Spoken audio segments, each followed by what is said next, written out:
وكذلك أعزائي جاء في الكشي أيضا توثيق وتعديل له. الكشي أعزائي في الصفحة 504 أعزائي، في الصفحة 504 من الكشي هذه عبارته.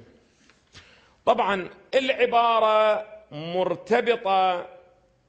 هسه الآن إذا صار فد وقت نقف عند هذه الأصول بالقدر الذي يسمح. العبارة هذه قال أبو عمرو، يعني أبو عمرو الكشي، كما ذكرنا مرارا للأعزاء أن هذا ليس هو كتاب الكشي مباشرة، هذا هو ما اختاره الشيخ الطوسي من كتاب ماذا؟ من كتاب الكشي، وإلا أصل كتاب الكشي ليس بأيدينا.